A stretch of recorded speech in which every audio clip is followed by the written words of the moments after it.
रियाक्सनकै लागि रियाक्सनको लागि अब जस्तै कसै हाने होइन रियाक्सन दिएन भने टमा पकेर ढालिदियो भनेर त्यो सकेन भने उचालेर पनि लहर चढेर अब मान्छेले लहर पछार्दिएपछि त त्यसले त अटोमेटिकली दिन्छ नि होइन त्यसरी पनि उसले खिच्थ्यो कि बुढी आमाले चाहिँ थुकिदिनु भएको चाहिँ छ क्या थुकिनु भएकै मैले चाहिँ एउटा सागीको बलात्कृत आँसु भन्ने पारिजातको कथामा आधारित टेलिसिरियल गरेको थिएँ कि मैले है दाइ कहाँबाट भेट भयो भने त्यही त अचम्म लाग्यो यार यत्रो वर्षपछि भेट भयो है म पनि अचम्म भएँ कि अमेरिका आएर भेट भइरहेको कस्तो अचम्म है त्यही भने ल आज हामीसँग हुनुहुन्छ रामशरण दाइ अनि नेपाली चलचित्र उद्योगका एकजना सशक्त कलाकार एकजना अत्यन्तै सबैले चिन्नुभएका तर नेगेटिभ भूमिकामा चिन्नुभएका रामशरण दाइ हुनुहुन्छ दाइ तपाईँलाई कस्तो लागिरहेछ अमेरिका मलाई त एकदम रमाइलो लाग्छ किनभने म आजभन्दा 19 वर्ष अगाडिदेखि अमेरिका आइरहेको छु तर यही नर्थ क्यारोलाइनामा पनि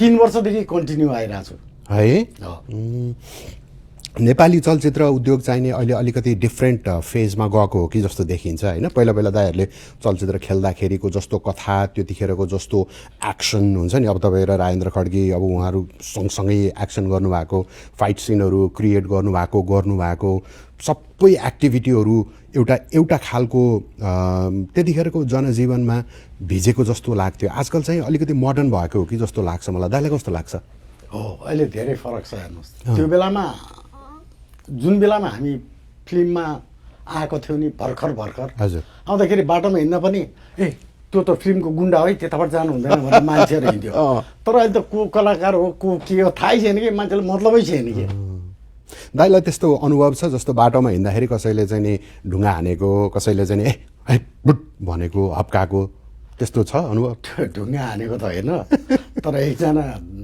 बुढी आमाले चाहिँ थुकिदिनु भएको चाहिँ छ क्या थुकिनु भएकै मैले चाहिँ एउटा सागीको बलात्कृत आँसु भन्ने पारिजातको कथामा आधारित टेलिसिरियल गरेको थिएँ कि मैले त्यो उहाँले हेर्नुभएको रहेछ यस्तो उहाँलाई चाहिँ एक्साइटेड भएछ कि मलाई कतिखेर भेट्यो भनेदेखि गर्छु नै भन्ने उहाँको चाहिँ त्यो रहेछ कि तर मलाई बाटोमा भेट्नुभयो थुकिदिनु भयो क्या थुकिनै दिनुभयो किन भन्दाखेरि त्यसमा एउटा नारीको चाहिँ रोदन थियो कि नेपाली चेलीहरू इन्डियामा लगेर कसरी बेचिन्छ कसरी नारकीय जीवन चाहिँ बिताइरहेको छ नेपालीले भनेर देखाउन खोजेको थियो कि र त्यसमा चाहिँ पुरा मैले गएर चाहिँ एउटा चेलीहरूलाई चाहिँ कसरी त्यो त्यहाँको एउटा नर्क जस्तो जिन्दगी बिताउन बाध्य बनाउँछु नि त्यो कसरी बिताइरहेका छन् त्यसमा चाहिँ कसरी लगाइन्छ भनेर चाहिँ देखाउन खोजेको थियो त्यो आमाले हेर्नुभएको रहेछ त्यो त्यस्तो खालको अनुभव हुँदाखेरि तपाईँलाई खुसी लाग्छ कि तपाईँलाई दुःख लाग्छ एक तरिकाले चाहिँ खुसी पनि लाग्छ र एक तरिकाले चाहिँ दुःख पनि लाग्छ क्या कस्तो खालको क्यारेक्टर मात्रै पाइयो मैले यस्तै मात्रै क्यारेक्टर पाउने हो कि भनेर नि तर तपाईँको कलाकारिताले यस्तो सशक्त भूमिका निर्वाह गरेको रहेछ कि एउटा जनमानसमा त्यो क्यारेक्टरलाई त उसले त एउटा समाजको एउटा सामान्य नागरिकले चाहिँ नि हेट गर्ने रहेछ नि त भने त्यो देखाउन सक्नु त धेरै ठुलो खुबी हो नि होइन हजुर त्यो त आजभन्दा झन्डै 20 वर्ष अगाडिको कुरा हो त्यो है त्यतिखेर त अब भनौँ न युट्युब पनि थिएन केही थिएन अझ नेपाल टेलिभिजनबाट मात्रै प्रसारण हुन्थ्यो त्यति गर्दाखेरि पनि र अहिले स्थिति भएको भए त अर्कै हुन्थ्यो होला दाइले टोटलमा कतिवटा फिल्म खेल्नुभयो दाइ नेपाली चलचित्र त्यस्तै 80-82 वटा जति 80-82 वटा चलचित्र तर चलचित्रहरू तिनीहरू चाहिँ धेरै छन् म्यासेजवालाहरू धेरै छन् धेरै गरेको छु तर अहिले आएर चाहिँ मैले जब यो ओपन हार्ट सर्जरी गरेपछि मैले अब गुन्डा भनेपछि त अब पहिलेदेखि मान्छेहरूको त्यही छाप परिरहेछ नि होइन फाइट साइट खेल्न सकिँदैन अब त्यो गर्न सकिँदैन किनभने ओपन हार्ट सर्जरी गरेको छ होइन आफ्नो हेल्थको पनि केयर गर्नुपर्छ त्यही भएर मैले अहिले चाहिँ त्यस्तो गुन्डाहरूको रोल चाहिँ गरेको छैन तर पनि म्युजिक भिडियोहरू तिनीहरू चाहिँ अहिले पनि कन्टिन्यू गरिरहेको छु सायद तपाईँले पनि हेर्नु भएको छ होला काभ्रेली सम्धि हो नि काभ्रेली सम्धि मेन मैले गरेको छु होइन त्यसपछि हाम्रो एक्सको क्षममा छ नि म त निस्केँ 1 नम्बर हरामी भुपु माया जलेर खरानी भन्ने होइन त्यसमा पनि राजेन्द्र खड्गी लिएर मैले एकदम सशक्त गरेको छु तर म दर्शकहरूबाट चाहिँ टाढा गएको छैन भागेको छैन दर्शकहरूलाई अझै पनि जङ्गम चाहिँ छ है यसले चाहिँ छोडेको छैन होइन भनेर चाहिँ त्यस्तो चाहिँ म हराएको चाहिँ छुइनँ होइन तर आफूले सक्ने भूमिकाहरू चाहिँ निभाइरहेको छु। राजेन्द्र खड्गी भनेपछि अब नेपाली फिल्म इन्डस्ट्रीको कुरा गर्दाखेरि राजेन्द्र खड्गीको नाम लिएन भने त यो चाहिँ नि द्वन्द्व अभिनयमा यो त्यो नेपाली चलचित्रको बखान नै पुरा हुँदैन, बयान नै पुरा हुँदैन। तपाईँहरूको गहिरो दोस्ती पनि छ। राजेन्द्र खड्गी यदि नभइदिएको भए नेपाली चलचित्र कहाँ हुन्थ्यो होला जस्तो लाग्छ तपाईँलाई? होइन, त्यो बेला त राजेन्द्र खड्गीले धेरै नै स्ट्रगल गरेको, धेरै नै उसले नेपाली चलचित्रको लागि धेरै योगदान गरेको छ उसले। किनभने फाइटहरू जुन एक्स्ट्रा फाइटहरू आउँथ्यो नि सबै राजेन्द्र खड्गी फाइट डाइरेक्टर हुन्थ्यो कि, क्रिएट गर्ने होइन, सिन क्रिएट गर्थ्यो। र उसले कलाकारहरूलाई पनि यो गर्नुपर्छ भने गर्नै पर्छ भन्थ्यो कि। अब जस्तै एनबी महर्जनहरू पनि हुनुहुन्थ्यो, उहाँहरू चाहिँ अलिकति छ नि गर्न सक्दैन भने ठिकै छ छोडिदिउँ भन्नुहुन्थ्यो भने राजेन्द्र खड्गीले जसरी पनि गर्नुपर्छ। उसले भन्दाखेरि रियाक्सन दिएन भने उचालेर लगाएर भैँमा छोडेर पनि रियाक्सन लिन्थ्यो कि उसले, रियाक्सनको लागि रियाक्सनको लागि पनि। अब जस्तै कसै हाने होइन, रियाक्सन दिएन भने कमा पहिला ढाल्यो भनेर त्यो पनि सकेन भने उचालेर पनि लहर चढेर अब मान्छेले लहर पछारिदिएपछि त त्यसले त अटोमेटिकली दिन्छ नि होइन, त्यसरी पनि उसले खिच्थ्यो कि है। एक्ज्याक्टली, त्यही त। अब एउटा निर्देशक हुनु, एउटा अभिनेता हुनु, अनि एउटा कलाकार हुनु भनेकै वास्तवमा भन्यो भने हामीले टेलिभिजनको र पर्दा सिनेमाको पर्दामा कस्तो खालको अनुभूति क्रिएट गर्ने भन्ने कुरा नै हो नि त मेन कुरा। त्यो कसरी क्रिएट हुन्छ भन्ने कुरा त डिरेक्टरको खुबीमा भर पर्ने कुरा हो है। होइन, त्यो त डाइरेक्टरले त यो कलाकारसँग कसरी लिने भनेर सोध्छ होइन, उसले विचार गर्छ नि। तर दिन सकेन भने कसरी लिने भनेर उसले त्यो पनि सोचिरहेको हुन्छ क्या। हो है, त्यही त डाइरेक्टरको खुबी भनेको त्यही भएर त चल्ने हो नि त, त्यही भएर त दर्शकहरूले मन पराउने हो नि त चलचित्रहरू होइन। तपाईँलाई चाहिँ नि होइन मैले नेगेटिभ क्यारेक्टर नगरिकन पोजिटिभ क्यारेक्टरमा हिरोको रोलमा चाहिँ गरेको भए हुन्थ्यो जस्तो लाग्छ कि लाग्दैन कहिलेकाहीँ? होइन, मलाई त्यस्तो लाग्दैन। मैले जुन गरिरहेको छु त्यही नै ठिक लाग्छ कि मलाई। हुन त अब मान्छेहरूले भन्छ त तेरो अनुहार हेर्दा बाटो हिँड्दा यताउता हेर्दा त भिलेन जस्तो त लाग्दैन, तर तैँले गरेर चाहिँ त्यही नेगेटिभै रोल गरेर हुन्छ भन्छन् होइन। त्यहाँमाथि मैले बोल्दाखेरि पनि अब त्यो बानी नै परेर हो कि आइहाल्छ क्या है, त्यो अलिकति नरम भएर बोल्नै आउँदैन के हो त्यो है। त्यही भएर म पनि टाढा बसिहाल्छु क्या फेरि। त्यो त होइन, यहाँनिर त्यस्तो त होइन।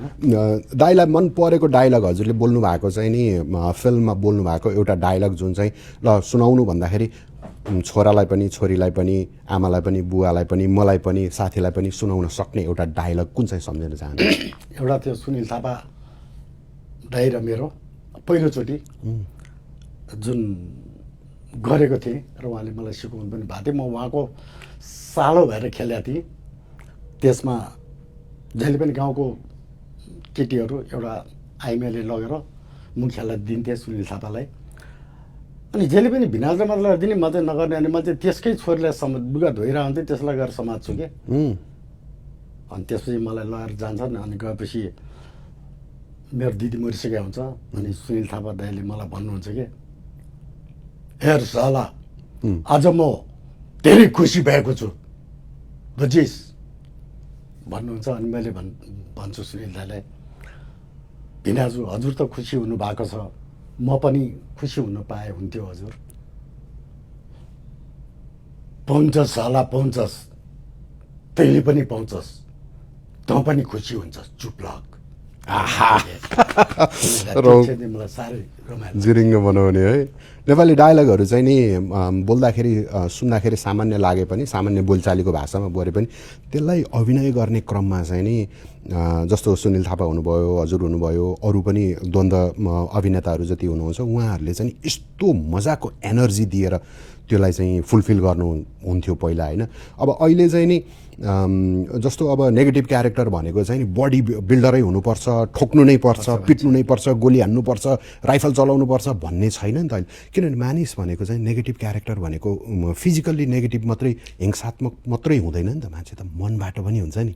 तपाईँलाई त्यस्तो कुनै खालको यस्तो अभिनय जहाँ चाहिँ शरीरको प्रदर्शन, शक्ति प्रदर्शन भन्दा पनि मनको चाहिँ नि द्वन्द्व, मनको चाहिँ नि नकारात्मक भाव देखाउँ भन्ने क्यारेक्टर गर्न मन छ कि छैन? त्यस्तो चाहिँ मलाई लाग्दैन। किनभने अब अहिले अलिकति एजेड पनि भएर हो कि होइन, पहिला गऱ्यो तर अहिले चाहिँ त्यो अहिले गर्न, किनभने नातिना भइसकेपछि अलिकति गाह्रो हुँदो रहेछ। त्यो नगरौँ होला जस्तो लाग्ने रहेछ कि अहिले पनि।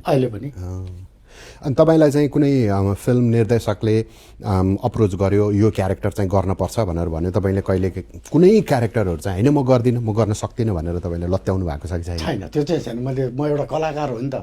कलाकार भएपछि त जस्तो सुकै अभिनय पनि गर्नुपर्ने हुन्छ नि है, त्यसलाई बखुबी निभाउनु पर्यो। त्यो त गर्नुपर्छ।